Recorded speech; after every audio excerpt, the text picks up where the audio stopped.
Então, mantras, mãos no centro do peito, Gayatri Mantra. Om Bhur-Bhuva Swaha Tatsavitur Varenyam Bhargo Devasya Dhimahi Diyo Yona Prachodaya. Gurur Brahma Gurur Vishnu Guru Devo Maheshwaraha Gurur Sakshat Param Brahma Tasmai Shri Gurave Namaha Tasmai Shri Gurave Namaha. Shantipat. Om Sahana Vavatu Sahanau Bhunaktu Sahaviryam Karavavahe Tejasvinavaditamastu Ma Vidvishavahe. Om Shanti Shanti Shanti.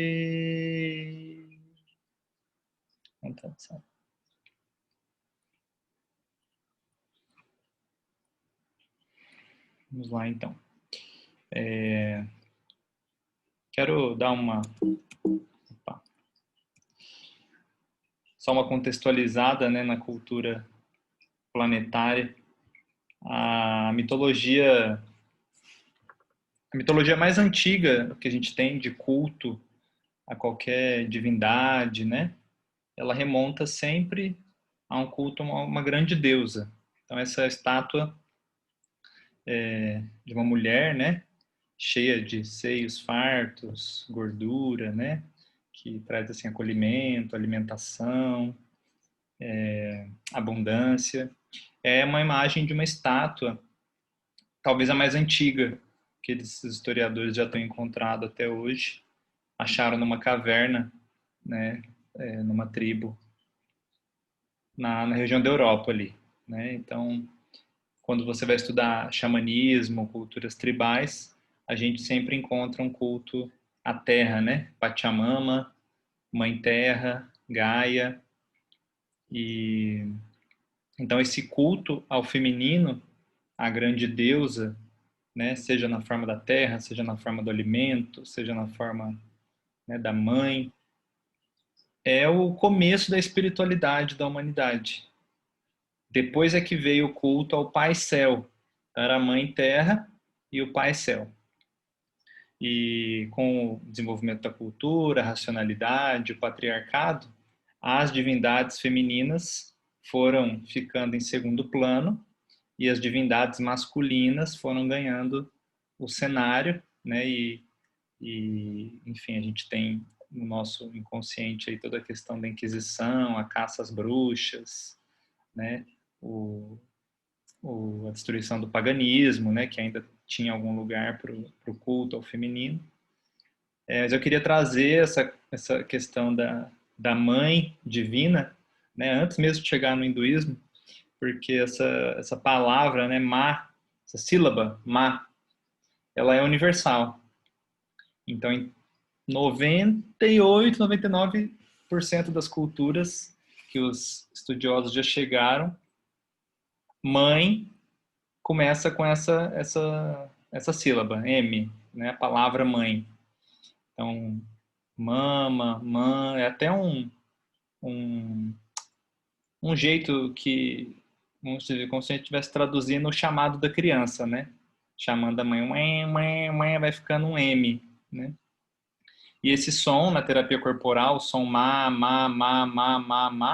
ele evoca poderosas lembranças, assim, se você fizer uma respiração holotrópica, né, com a pessoa para ela ir mergulhando dentro dela, e de repente você coloca ela para gemer e falar começa a vir memórias orais, memórias bem primitivas da mãe.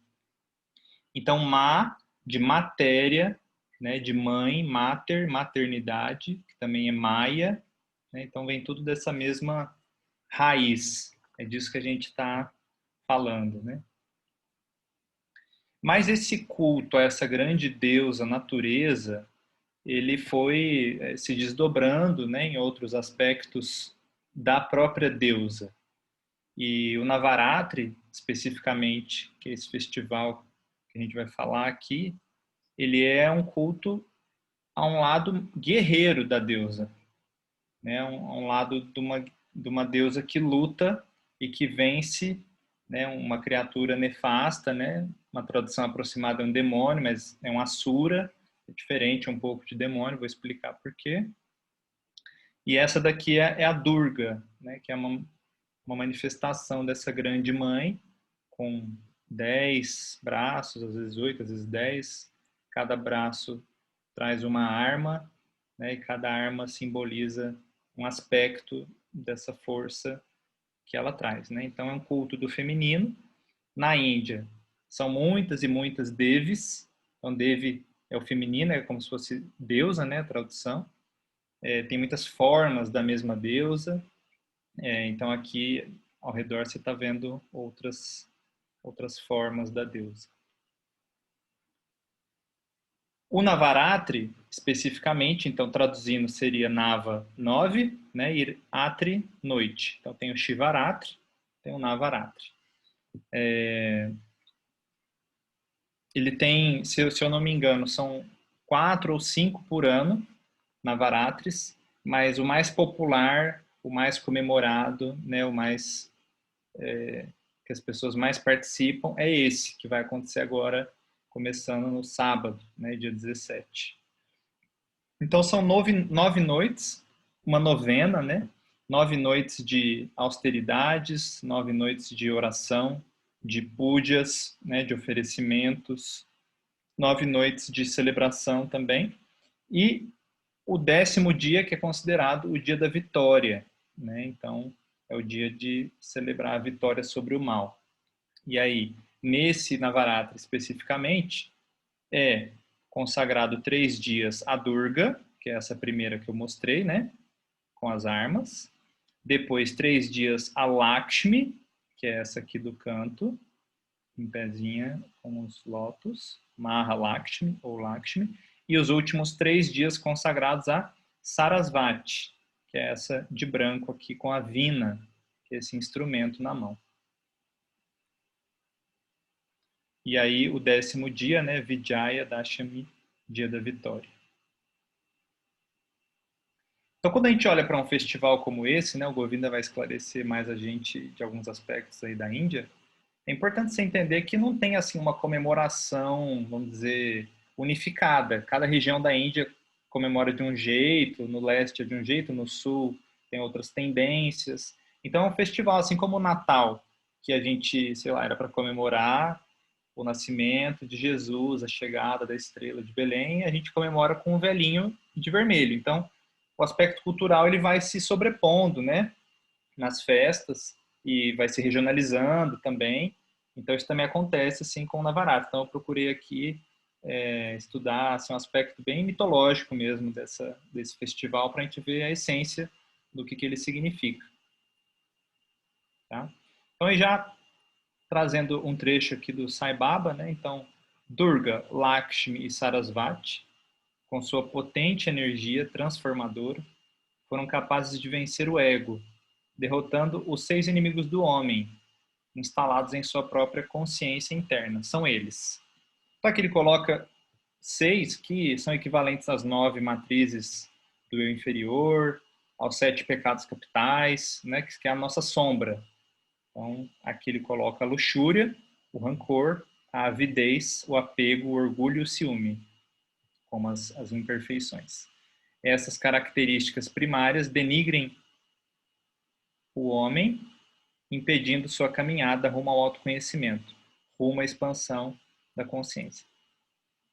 Então você já está aqui, você já conhece a história da Bhagavad Gita, já te falei um pouco sobre a jornada do herói. Você vai vendo que o arquétipo é tudo muito parecido, né?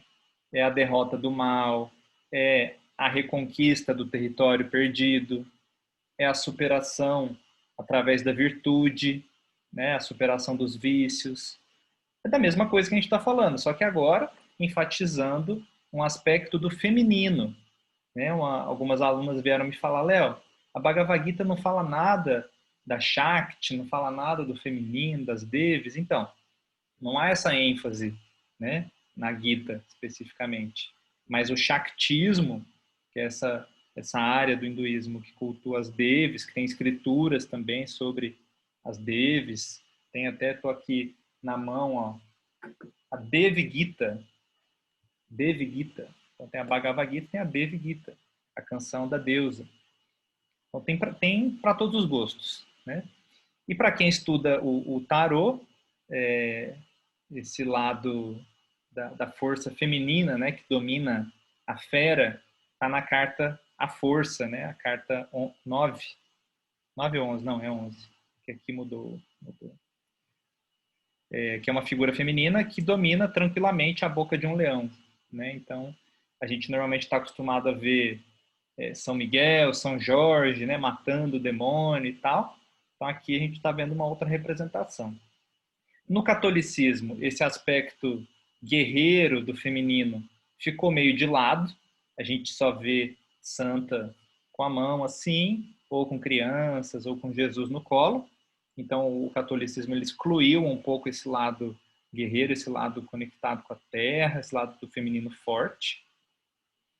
Mas ainda assim eu encontrei aqui uma Nossa Senhora, Nossa Senhora das Graças, com essas duas ilustrações, onde ela está pisoteando a cabeça, né, da serpente, e aqui ela está até colocando mesmo, né, com a arma, matando a serpente.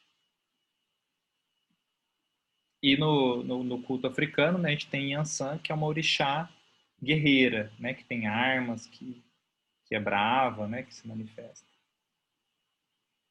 Bom, mas é isso, só uma introdução mesmo para contextualizar.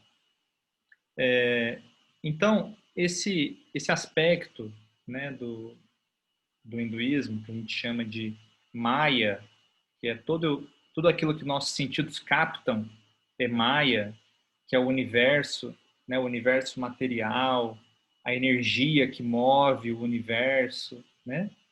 A gente chama então de Maya Shakti, o poder. Shakti é poder, pode ser traduzido como poder. Então, você tem uma energia, um quantum de energia, né, vital, onde você investe na sua vida. E é essa energia criativa que constrói os blocos da sua realidade, né? Então, esse é o seu poder. Então, no hinduísmo, tem os deuses lá, né? Shiva, Vishnu, Brahma são os mais conhecidos, mas eles não são nada sem as suas Shaktis, sem as suas consortes, porque são elas que carregam o poder. Se você lembrar até naquela história que eu contei do Ganesha, a hora que Shiva vê que Parvati tá puta com ele, ele nem entra na briga, porque ele sabe que ele vai perder. Então, os deuses sabem que as Shaktis têm mais poder do que eles, né? Então, você pensa no nível macro. Então, no nível macro é esse grande poder que cria o universo, né? Esse poder criativo. E no nível micro, você é a sua Shakti, é o seu poder, a sua energia criativa que constrói a sua realidade. E dentro da filosofia Sankhya, que a gente falou lá no capítulo 2 da Gita, né, no estudo, numa visão, então, de espírito e matéria. Purusha, espírito, consciência, e Prakriti, matéria. Então, o universo é como se fosse um casamento, né, uma interpenetração da consciência e da matéria numa eterna dança, né? Então, Prakriti seria equivalente aí ao feminino, a essa matéria, a deusa, né, Maia. E aí, dentro desse festival, tem uma história que embasa ele, e eu vou contar outras histórias das Devis também, mas a principal história que eu encontrei é essa daqui. Então, havia um Asura. Um Asura é um ser tipo um demônio, com algumas características diferentes, porque os Asuras, eles fazem yoga, eles são devotos de divindades, eles fazem austeridades, né? Mas eles têm uma inteligência limitada, eles são, em geral, egoístas. E aí havia um Asura chamado Mahisha, não sei exatamente se é essa a pronúncia, que ele acumulou muito poder porque ele ficou fazendo austeridades para Brahma, o deus criador. Ele ficou lá, não sei quantos anos, não sei quantos séculos, fazendo austeridades, austeridades, até que Brahma apareceu para ele e falou: ó, você fez tanta coisa que eu vou ter que te dar o que você quer, né? Pode falar. E aí, Mahisha fala: eu quero ser imortal. Aí Brahma falou: não, nem adianta você pedir, porque isso você sabe que eu não dou para ninguém. A imortalidade eu não posso dar. Faça um outro pedido, né? Aí ele fala: mas porque sempre tem isso nas histórias, eles tentam ser quase imortais. Aí ele reformula o pedido dele. Ele fala assim: então, eu quero então não poder ser morto por nenhum deus e por nenhum homem. Né? Esse é o pedido dele. Então a brecha que ele fica é que ele pode ser morto por uma mulher. Né? Mas ele não está nem aí porque ele despreza o feminino, porque ele acha as mulheres fracas. Então ele fica feliz da vida, acumula muito poder e adivinhe, semelhante a Bhagavad Gita, o que vai acontecendo? Ele rouba o céu, ele pega o território que não é dele, ele expulsa os deuses do lugar deles, e ele começa a dominar o universo, e o Dharma vai decaindo, aquela catástrofe, né? Um Asura reinando, sem inteligência, sem benevolência, sem virtudes. Até que chega um momento onde as coisas ficam insustentáveis e aí os deuses fazem uma reunião, falam, alguma coisa precisa ser feita. Esse Asura, ele precisa ser derrotado, ele precisa morrer, né? Porque senão o universo vai acabar, a gente já não tem mais casa para morar e tal. Bom, os deuses então se reúnem, então aqui Shiva, aqui Vishnu, não, aqui Vishnu e aqui Brahma, eles se reúnem lá na beira do rio Ganges e concentram toda a força luminosa do terceiro olho deles, e eles ficam cantando mantras para a deusa, né? E aí eles ficam lá concentrando, concentrando, concentrando, quando vê, puf, surge uma divindade, surge Durga, que é essa daqui, com vários braços, e aí eles concedem a Durga, cada deus do panteão que estava precisando de ajuda, ele dá uma arma para Durga. Né? Então ela tem todas as armas dos deuses. Ela tem o tridente de Shiva, ela tem o disco de Vishnu, né? A concha, enfim. Até o animal ela recebe de presente. Então, assim, ela recebe todos os maiores potências dos deuses, está na mão dela. Né? E aí ela vai tentar salvar o universo de Mahisha, né? Que é o Asura que está governando tudo. Então ele já tinha vários exércitos, tinha outros Asuras com ele que também eram muito fortes, né? Que tinham bastante poder. Mas esse especificamente, que é o central aqui da batalha, ele ele se metamorfoseava, ele às vezes virava um búfalo, às vezes virava meio búfalo, meio homem, e ele tinha esse poder de ir se transformando assim em outros animais também, mas principalmente o búfalo, e às vezes ele voltava a ser humano, enfim. E a batalha era de uma tal maneira que Durga, usando das suas armas, né, ela ia lá, cortava a cabeça do búfalo. Quando vê, ele nascia como ser humano. Aí ela cortava a cabeça do ser humano, ele nascia como búfalo e ele ficava enganando, né? Imagina isso vários dias, né, acontecendo. Essa luta é semelhante à luta de Hércules com a Hidra, onde cada cabeça que ele cortava da Hidra nascia mais uma, né? Que é um representativo da nossa luta com as cabeças do ego, com as identidades que o ego assume. Né? Ele vai de um jeito, não dá certo, ele se transforma, se traveste em outra defesa, e ele tem sempre mais um lado para escapar, e se tudo der errado, ele ainda pode mentir. Né? Então o ego ele tem muitas matrizes para tentar sobreviver na luta com a verdade, né? Na luta com com a mãe divina, que é um aspecto, então, da guerreira, né, que vem trazer a justiça, que vem batalhar mesmo. E no filme Matrix, é representado pelos agentes Smith, essa defesa mecânica, né? Então, eles não são criativos, eles são só mecânicos, obedientes, e quanto mais o Neo luta, mais agente Smith aparece. Então, é até cansativo essa luta, né, no filme. Então, esse é um momento crítico da batalha, onde a gente vai lutar com os nossos maus hábitos, né? Às vezes a gente acha que venceu, às vezes a gente acha que teve uma vitória, quando vê ele volta com mais força. E assim vai, né?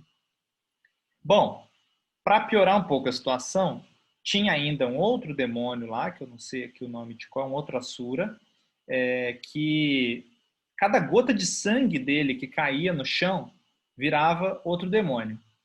Deus cortava a cabeça dele e nascia muito mais, né? Também traz um pouco essa sensação do autoconhecimento, de que você vai mexer num negócio, quando vê, multiplica, você achava que o problema era isso, quando vê, tá maior, né? Então, traz essa imagem também. E aí tinha esse, então, que cada gota de sangue virava mais um, então a batalha estava tensa, estava tensa. Até que Durga, do terceiro olho dela, ela manifesta, né, brota Kali, que é essa divindade com a língua para fora aqui, azul, né? E aí Kali, ela lambia o sangue antes de cair no chão. Então aí o sangue ela ingeria, não virava outro demônio, e foi isso uma das coisas que garantiu a vitória, né? Então é dito que essa aqui é Kali, ó. Ela também tem as armas, né, de Durga, porque é uma manifestação dela, né, brotou dela, mas ele é um aspecto assim da mãe terrível, nesse sentido de lidar com o difícil, né, de lamber o sangue, de lidar com, que são as cabeças do ego que ela vai cortando, ela usa um colar. Então ela é um aspecto que não tem medo da sombra, Kali, não tem medo do difícil, né, do sangue, do interior. E hoje mesmo estava conversando com a minha esposa, que entende mais aqui do que eu de Kali, ela já leu algumas coisas e tal, dizendo que é um aspecto mais profundo, porque olha só, os deuses precisavam de ajuda, fizeram a Durga precisava de ajuda, fez a Kali. Então assim, um vai brotando do outro, né? Então a Kali é aquele aspecto mais profundo do feminino, assim, né? Da divindade, no seu aspecto que mostra a sua natureza, né? Sua natureza crua. E aí quando eu fui lá na Índia, também o cara que estava vendendo as imagens falou: essa deusa aqui, vocês tomam cuidado, não pode rezar errado para ela, porque se fizer a reza errada, você pode ter um mau karma para você e tal. Então tem todo um temor em relação a essa divindade. Tá? Armada pelos deuses e montada num leão feroz, Durga atacou o império de Mahisha. Durante a sangrenta batalha, Durga assume a forma de Kali para lutar e vencer o demônio, Raktabidya, que tinha o poder de renascer de cada gota de sangue que dele caísse ao chão. Kali, com a sua língua enorme, bebeu todas as gotas de sangue antes que elas alcançassem o solo. No nono dia de intensa batalha, ela conseguiu aniquilar todo o exército.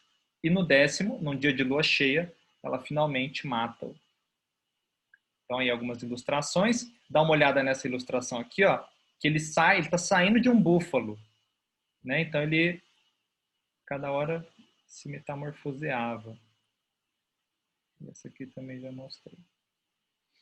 E aí algumas imagens mostram ela acertando, ela conseguindo matar ele quando ela mira no peito, né? E outras mostram na garganta. Então esse é um aspecto também da vitória, né? Sobre a cabeça do eu inferior. Porque se você tentar lutar com o eu inferior com pensamentos, né? Lutando no reino dele, ele vai ganhar de você. Você tem que acertar o coração. Então, acertar o coração é em direção ao sentir, é em direção ao trabalho de cura mesmo, ao corpo emocional, né? O coração que é a origem, que é a fonte das cabeças, né? Então, ali, assim como o Hércules também consegue cauterizar lá a cabeça da Hidra, quando ele dá um golpe num outro lugar, né? E não na cabeça. Então, o próprio nome Durga, né, é traduzido como invencível ou incansável, não, inalcançável, não sei exatamente, mas podemos ficar com invencível. Aqui outras ilustrações dela. Aí pronto, vamos refletir um pouco agora sobre o simbolismo, né, dessa história. O mundo é produto da nossa maia, ou ilusão, né, dessa energia que a gente projeta, desse encantamento. Pode ser descrito como energia vital, mais ou menos cega, que cria e projeta formas e aparências demoníacas e benéficas. Então, esse autor aqui, ele vai na interpretação de que esse demônio, esse Asura, ele é a criação mental. Que a gente cria coisas belas na vida, né? Mas cria terrores, cria Asuras. Então, aparências demoníacas. Somos prisioneiros da nossa própria Maya Shakti e do filme que ela produz sem cessar. Sempre que estamos envolvidos e enredados em questões vitais e apaixonantes, tratamos com as projeções da nossa própria substância. Esse é o sortilégio de Maia, encantamento da energia criativa, geradora e preservadora da vida. Então, uma vez eu fui num retiro de silêncio, o primeiro eu acho até que eu fui para Embaba, e era sobre relacionamento amoroso e tal, e ele estava falando um pouco assim da personalidade, da história de cada indivíduo, e aí ele usa um termo que eu acho que cai bem com Maia, assim, que é, existe um encantamento com a própria história. Quer dizer que, como o autor está dizendo aqui, quando a gente está falando de questões vitais e apaixonantes, a gente entra num estado de encantamento com a nossa própria energia, com a nossa própria criação, e fica enredado na própria criação.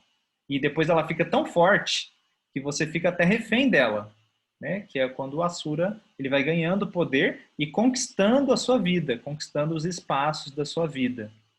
Né? Então é dessa vitória que a gente está falando.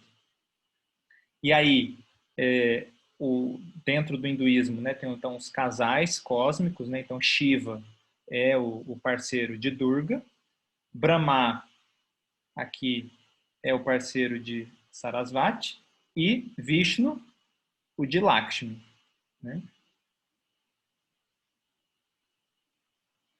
E aí tem também um chavão precisaria explicar melhor aqui porque que existe esse jeito de falar. Então, Shiva sem Shakti é Shava. Então, Shava é cadáver. Quando você vai fazer yoga, aí o seu professor de yoga ele fala assim: e agora vamos fazer Shavasana, a postura do cadáver. É a postura que você fica deitado, né?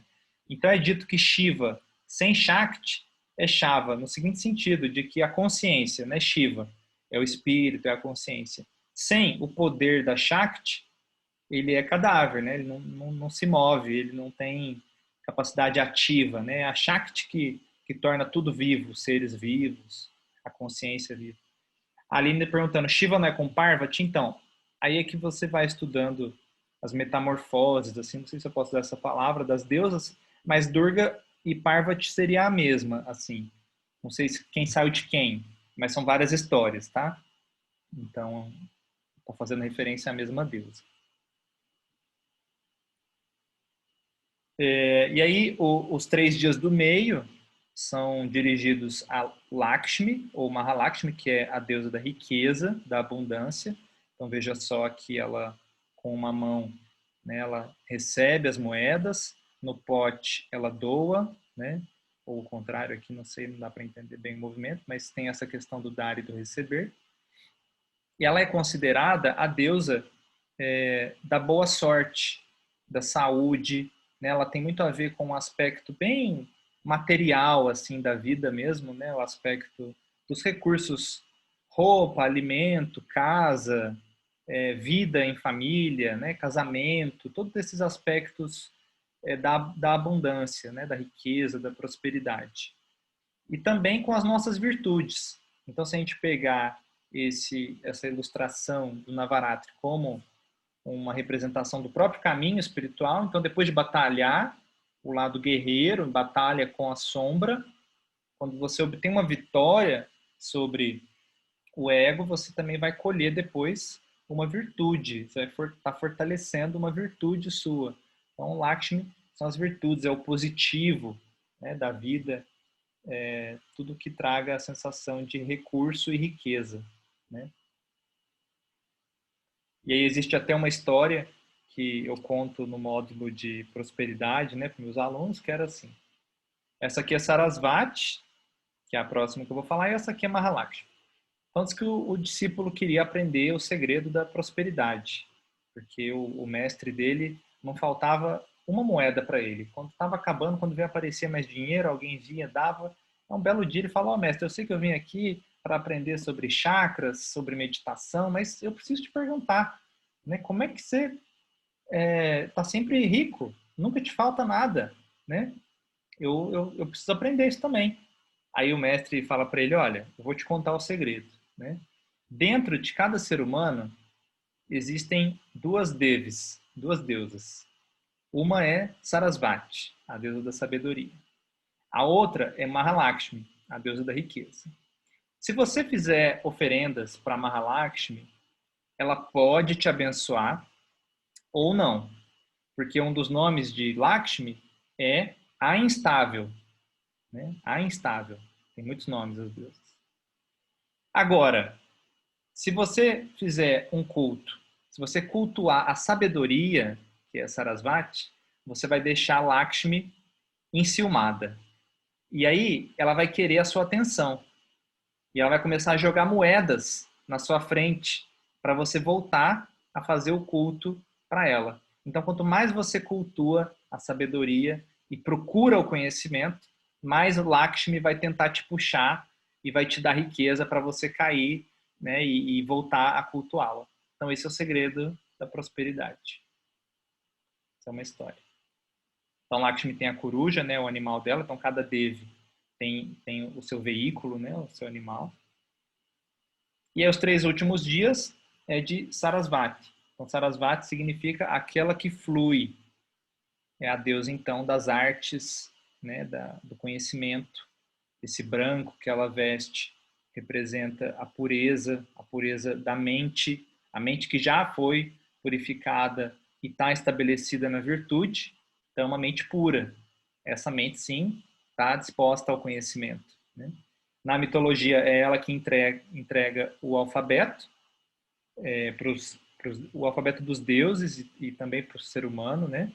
Ela, ela traz aí os Vedas nas mãos, não parece, mas isso aqui é um livro representando o conhecimento dos Vedas. Do outro aqui ela tem um Japamala.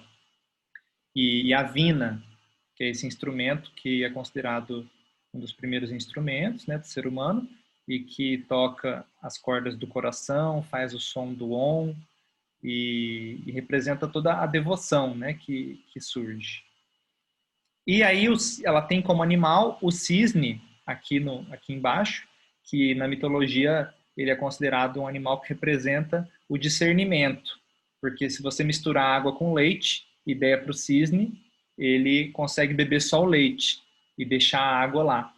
Então ele representa a mente que já conseguiu discriminar o que é leite e o que é água, né? Ou o que é água, o que é vinho, né? O que é real, o que é irreal, o que é bom e o que não é bom, o que é dármico, o que é adármico.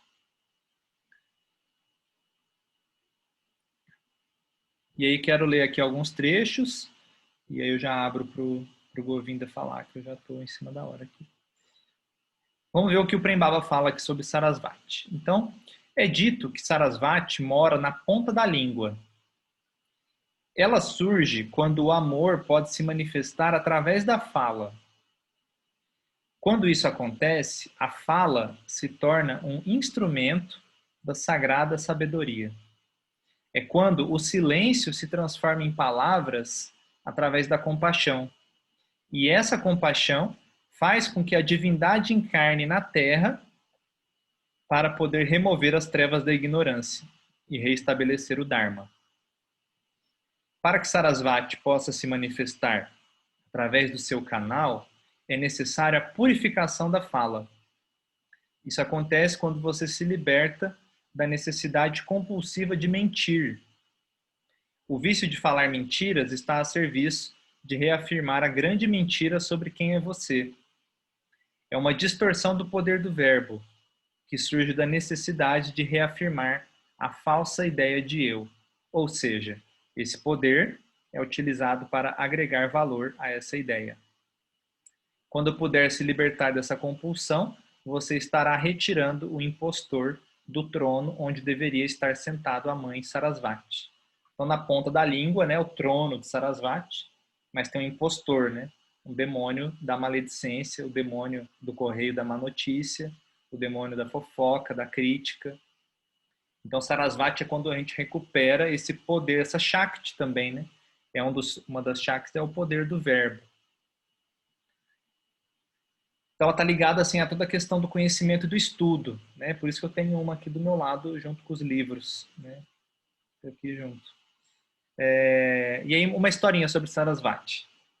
É dito que aconteceu uma batalha lá entre dois clãs, dois tipos de criatura, e aí dessa batalha surgiu, brotou Vadavagni, que é um fogo muito perigoso, que poderia destruir todo o universo se ele não fosse contido. E ninguém sabia o que fazer com aquele fogo. E aí os deuses vão lá e resolvem que vão pedir ajuda para Sarasvati. E aí Sarasvati, ela se transforma num rio, né? E ela leva esse fogo pelo rio até o oceano. E aí lá embaixo do oceano esse fogo ele se apaga, ele não tem mais poder nunca mais vai ter poder de destruir o universo. Então aqui está representando a água do conhecimento que vem apagar o fogo do sofrimento, né? O fogo do inferno. Então ela é capaz de levar esse fogo sem se queimar, né? Então o conhecimento que apaga o fogo. E aí tem até um rio, né? Também na Índia, mas é um rio que não se sabe ao certo se ele secou, se ele é um rio subterrâneo ou se é um rio no astral, porque a referência é nesse rio, na mitologia, mas ele não existe mais assim, né, na matéria. E uma outra historinha sobre Sarasvati também, reafirmando a questão do conhecimento, é que Brahma, o criador do universo, não conseguia criar nada, porque ele não tinha o conhecimento da criação. Então ele criou Sarasvati, que é a deusa do conhecimento, para que ela entregasse o conhecimento da criação. E aí sim, com o conhecimento, ele conseguiu criar os universos e os mundos e tudo mais. Então, sem ela, né, ele não consegue criar. E mais um trechinho. A fala que eu chamo de desnecessária está a serviço de sustentar o sofrimento. Ela é a materialização dos pensamentos desnecessários. Os pensamentos compulsivos atuam como uma correnteza, gerando tensão. Por isso você fala, para poder aliviar essa tensão. Mas ao mesmo tempo em que essa fala traz um alívio, ela alimenta o vício da mente de desejar alguma coisa que a complete, alguma coisa que agregue valor à ideia de eu.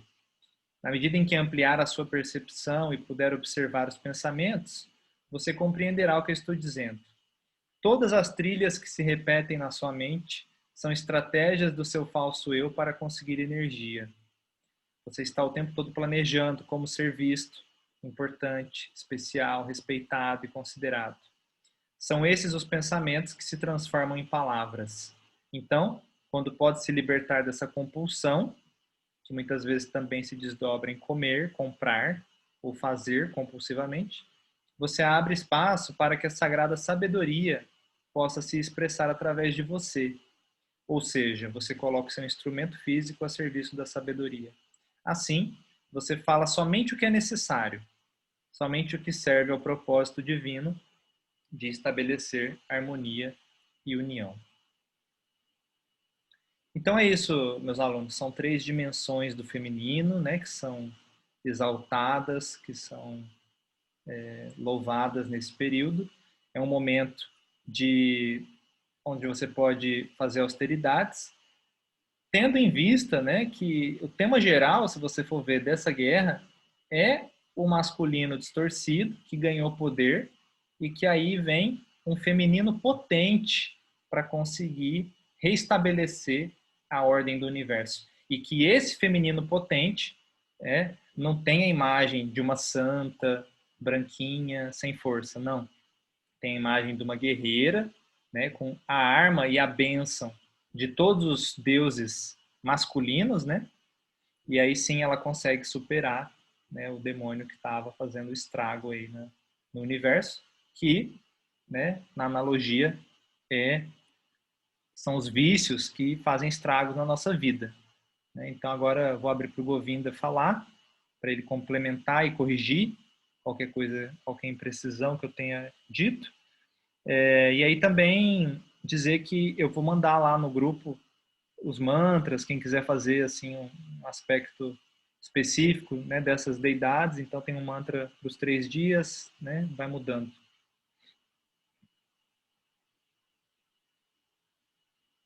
Govinda, se puder abrir o seu vídeo.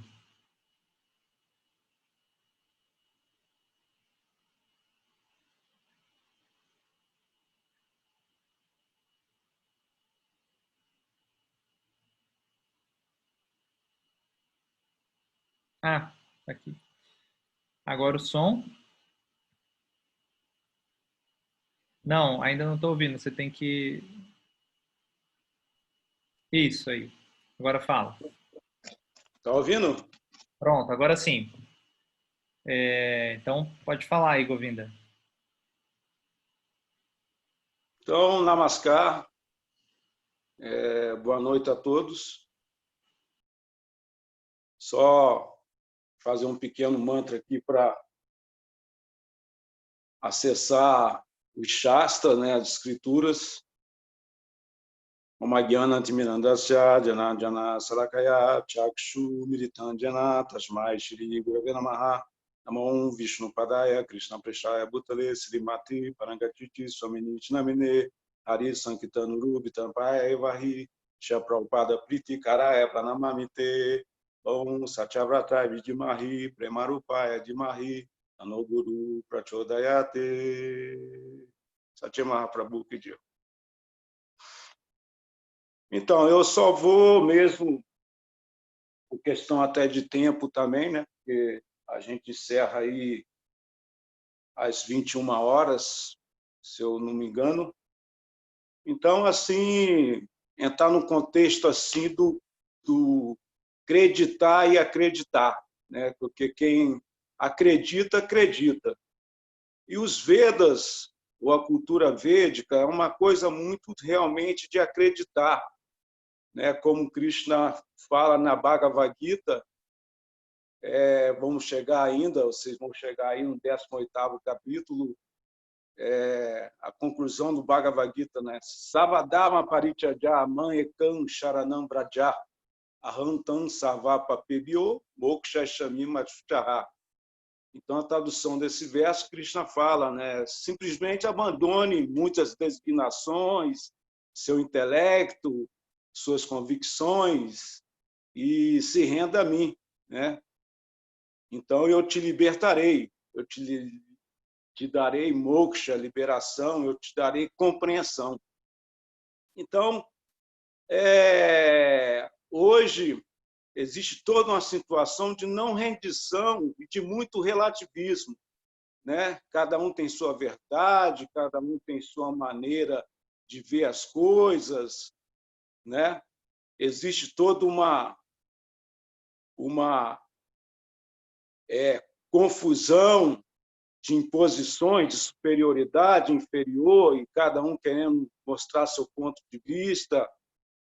Então, o que eu quero dizer é que existe a questão da rendição. E a rendição, em termos de espiritualidade, da superalma, de Paramatma, porque Paramatma significa superalma. Nós temos a alma, né? Atma, e temos Paramatma. Paramatma é a parte da superalma. Então, existe muito conhecimento que atinge Atma, a alma, mas não atinge a superalma, né? E esse conhecimento está cada vez ficando mais difícil, né? Todo mundo está vendo, como o Baba fala, Prem Baba fala, quem não está sentindo nada ou está adormecido ou está entorpecido, uma das duas coisas, né? Então, nesse aspecto da rendição, do que é rendição, né, é acreditar e creditar. Então, o Navarrete tem outra convicção, outra denominação, outra interpretação ou visão dentro desse contexto.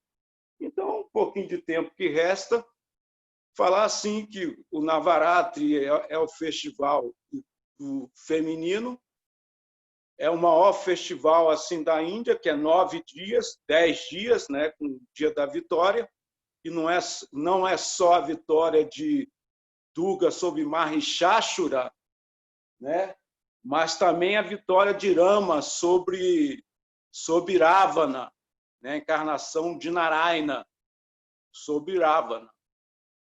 E, num contexto mais ortodoxo, mais literal do Navaratri, o Navaratri, num contexto mais simples, é 3 dias de Durga, de Lakshmi e de Saraswati. Mas, num contexto mais ortodoxo, mais clássico e profundo, ele é 9 dias relacionado com 9 formas de Durga diferentes, né? Por quê? Porque Durga é a senhora desse mundo material. É interessante também, nesse contexto, como o Leonardo falou aí, e também o Navarrete, né? Porque 3 vezes 3 dá 9. Então, o 3 é um número cabalístico, é algo muito significativo, tanto que o mês é 3 vezes 10, que dá 30 dias, com raras exceções de alguns meses que tem 31 dias. Mas essas 3 deves, então, vamos dizer, Durga é a senhora do mundo material, Saraswati do mundo celestial e Lakshmi do mundo espiritual, né?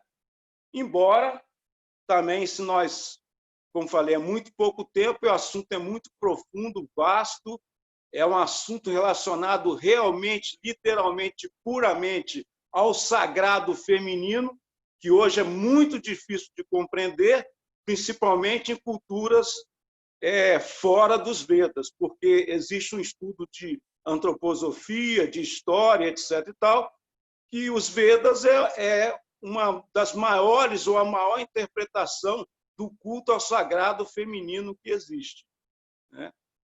Porque na cultura védica, como o Leonardo falou aí, né, Shiva e Parvati, né, Brahma e Saraswati, e Lakshmi e Narayana.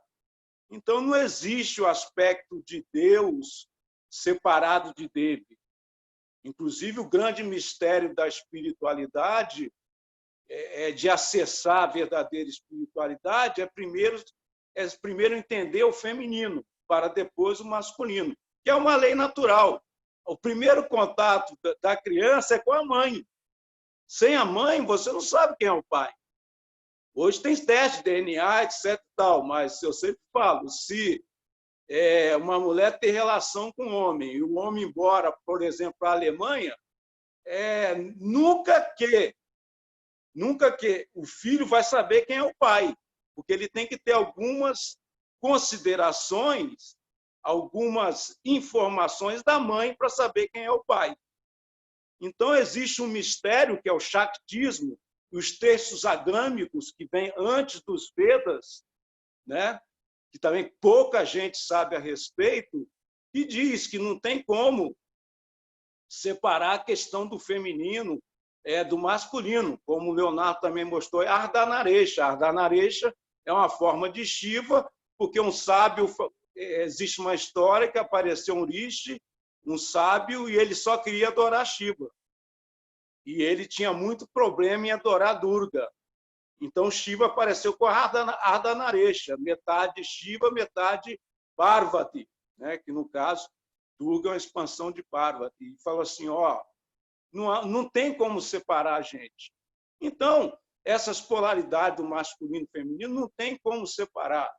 Então, é um estudo bem profundo, sistematizado sobre a espiritualidade. Não tem como sem acessar, embora em outros contextos, outros valores culturais, históricos podem se falar, não tem como separar. né? Então, Durga é a senhora do universo material. E existem 9 formas de Durga que são comemoradas no Navaratri. Principalmente na Índia, é muito mais comemorado esses 9 aspectos de Durga, Nava Durga, Nava é 9 aspectos de Durga, do que o aspecto mais simples da comemoração do Navaratri, que é 3 dias de Durga, 3 de Lakshmi e 3 de Saraswati. Por quê? Porque o contexto social da vida também é ligado ao feminino.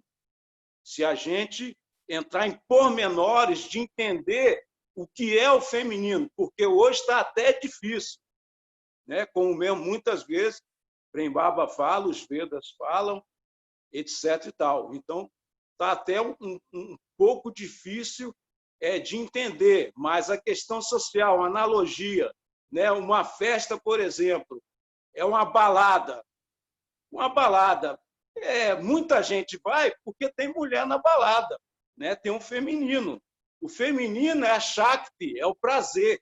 O prazer é uma questão, pormenorizadamente falando, mais relacionado com o feminino, né? O feminino. E existe um estudo profundo sobre isso, né? Também. Então, existem 9 formas de Durga. O social, como eu falei, está ligado ao feminino, tanto que o Navaratri, esse é o principal Navaratri, mas tem 4 Navaratri durante o ano, 4 festas Navaratri, esse é o principal. Então, não é nem um dia, 2, é 9 dias, porque era o feminino. Então, tem muita dança, né?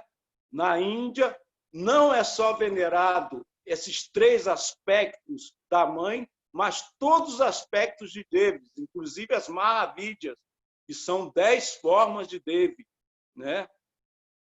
Para nós vermos o contexto do feminino na cultura védica, que depois, por infiltração de outras culturas, a questão do feminino se perdeu. Existe, por exemplo, né, o Lalita Sahasranama. Sahasranama significa os 1000 nomes de Devi.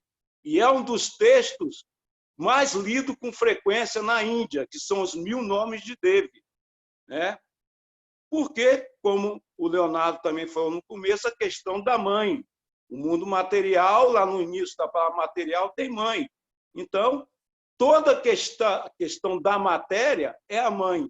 Daí, essa festa honrando o sagrado feminino, que depois, repetindo, entrou com contato com outras culturas e se perdeu, mas nos Vedas, na cultura védica, é uma festa de 9 dias, tem muita dança, tem, né, reverência a todas as devis, as correntes de Vedanta que existe, mesmo de Advaita Vedanta, que é a mais conhecida, ou é a linhagem que seguimos de alguma maneira ou outra, ou quem segue o Baba, existe a questão da Advaita Vedanta. Uma das maiores festas também é o Navaratri. Então, são 9 formas de Durga. Começa falando os nomes delas, né? Começa com Shailaputri, que é Durga como filho dos Himalaias. Depois vem Brahmacharini, que é a austeridade que ela fez para casar com Shiva. Depois Kushmanda, que é uma forma que tem relação com poder também, né? Com poder. Depois Chandrakanta, um tem relação com o Sol, o outro com a Lua, né?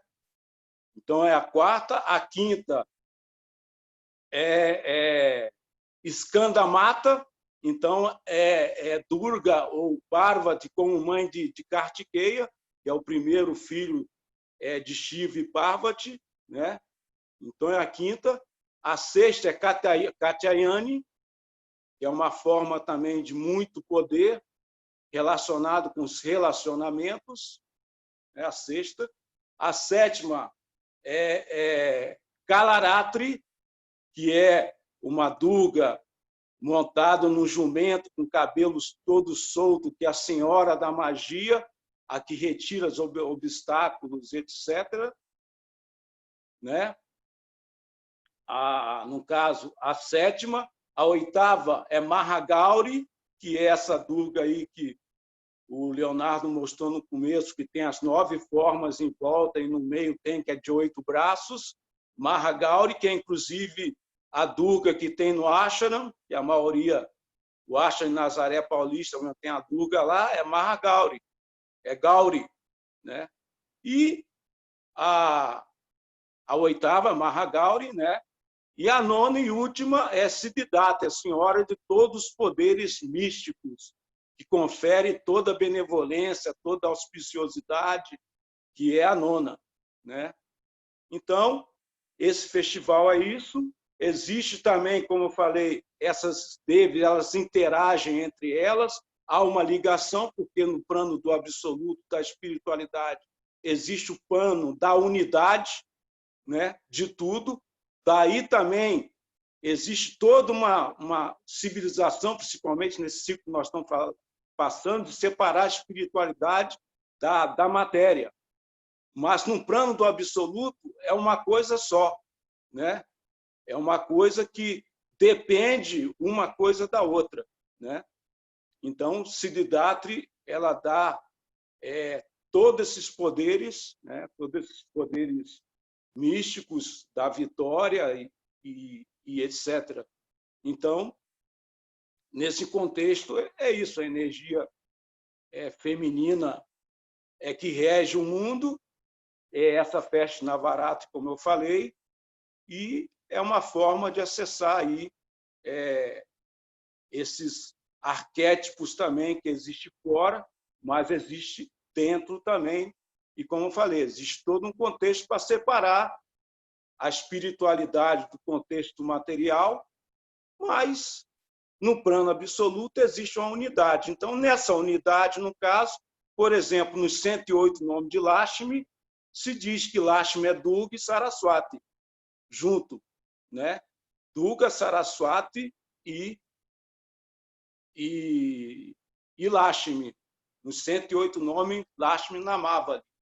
Então, quer dizer, existe um plano do absoluto, da unidade, da não separação do material para o espiritual. Assim como o ferro em contato com fogo, ele também se torna fogo.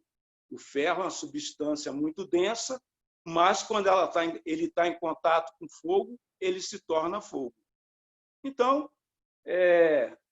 eu acho que a gente está até no horário, posso, assim, se o Leonardo assim permitir abrir um pouco para pergunta. Existe um mantra específico para cada Devi dessas 9 formas de Durga, como eu falei. Durga é a senhora do mundo material. Saraswati, no contexto védico mesmo, literal, né? Acadêmico e iniciático da cultura védica, elas interagem. Então, Lakshmi e Saraswati, de certa maneira, se manifestam em Durga.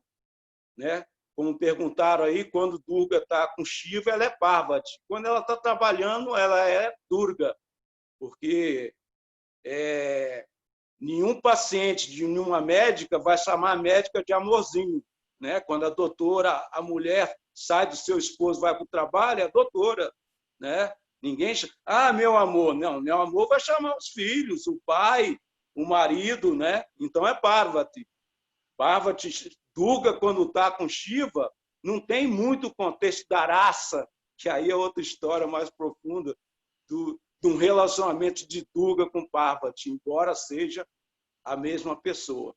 Então, tem 3 mantras, como ele falou, dessas 3 dele, mas também tem um mantra específico para cada forma dessa de Durga, que é uma maneira mais literal e profunda, vamos dizer assim, de comemorar o Navaratri. Mas o Navaratri é um festival do feminino, das quais todas as formas de Devi e da energia material são reverenciadas, porque a energia material ela é feminina e não masculina. Então, Govinda, tem uma pergunta aqui para você. Ó. O Elbo está perguntando. Você falou que Lakshmi é a deusa do mundo espiritual e Sarasvati a do celestial. Pode Sim. explicar um pouco a diferença do espiritual e do celestial em relação a elas?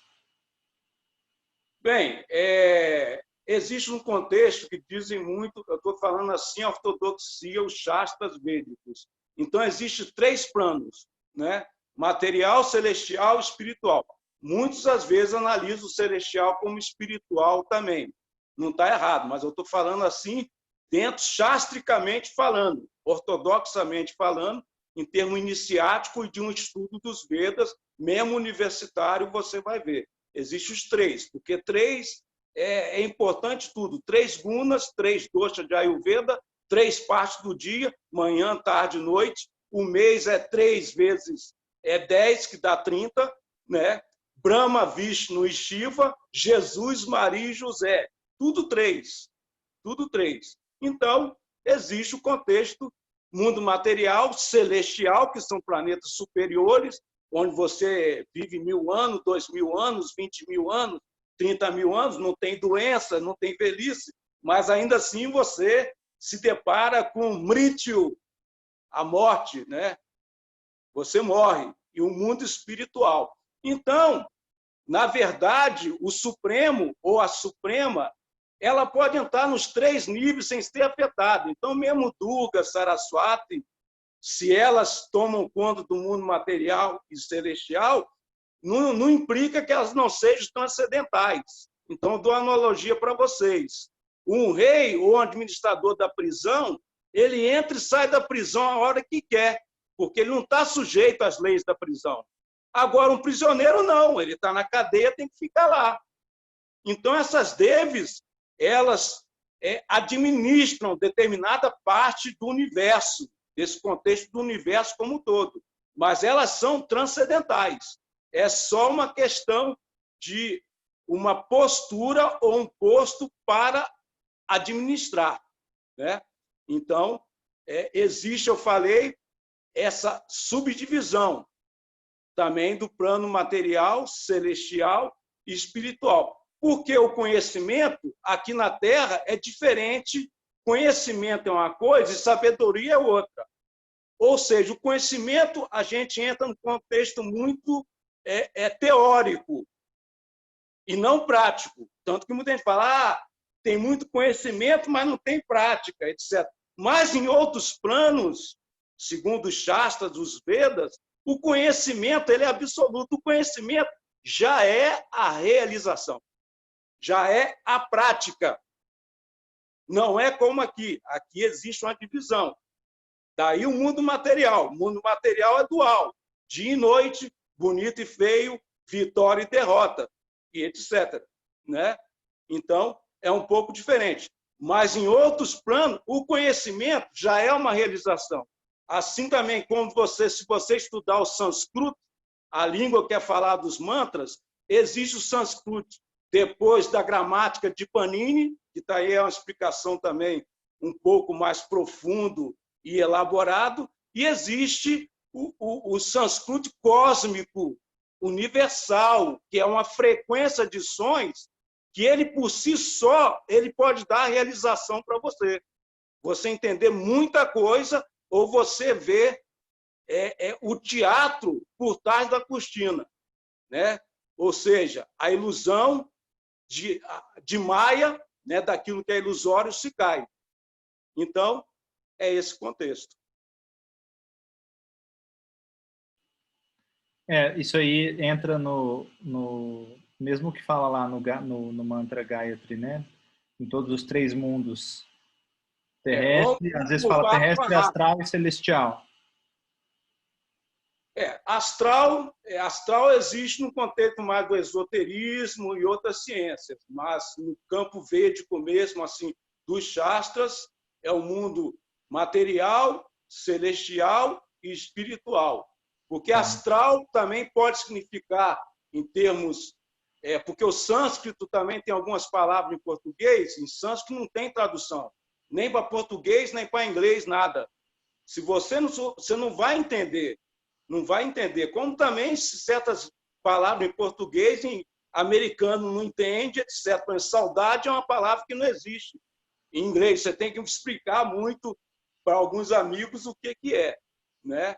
Então, o astral significa aquilo que é sutil, que não é palpável materialmente falando. Então, a questão astral pode entrar em vários contextos, mas na conversa de filosofia, de aspecto de sabedoria, de conhecimento nirguna, além dos modos da natureza, uma coisa transcendental mesmo, então você tem que entrar em termos mais específicos para você acessar a realização que a palavra, que o mantra ou o sânscrito pode te dar. Certo. Ok. Bom, já passamos um pouco da hora. Agradeço aí, Govinda, a contribuição. Então é isso, Navaratri, eu só quero encerrar, nós estamos no meio de Purushotama, um mês muito auspicioso. Hoje também é o Ekadasi, Parama Ekadasi, um Ekadasi que não acontece todo ano. Hoje, inclusive, é um Triprisha Ekadasi, que também é uma coisa bem elaborada, mas eu quero dizer a todos os irmãos e irmãs, a todos os amigos e amigas, que nós estamos num período muito auspicioso, agora vem um Navaratri.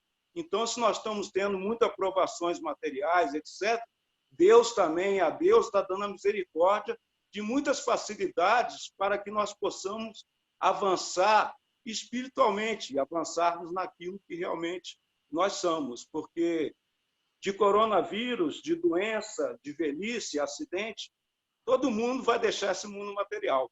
Então, Deus está dando essa compensação, né?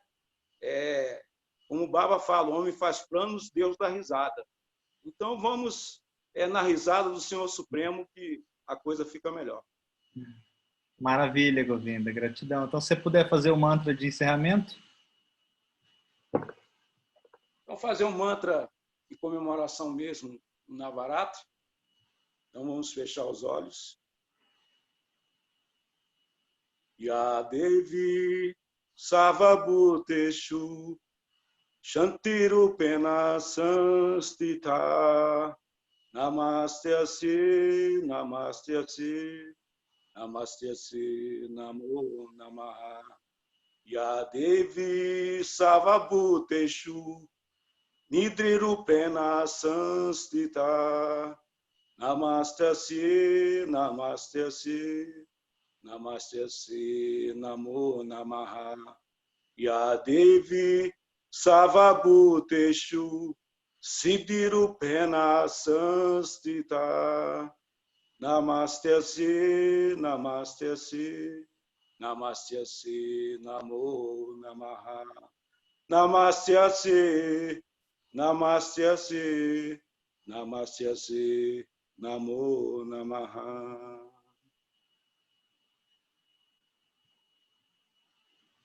Eimar, Satya Mahaprabhu, Jai Ho. Jai Ho. Gratidão, então. Obrigado, pessoal. Depois eu mando mais instruções práticas lá para quem quiser fazer. Quem quiser fazer alguma austeridade específica, aí a gente vai se falando por lá. Até a próxima.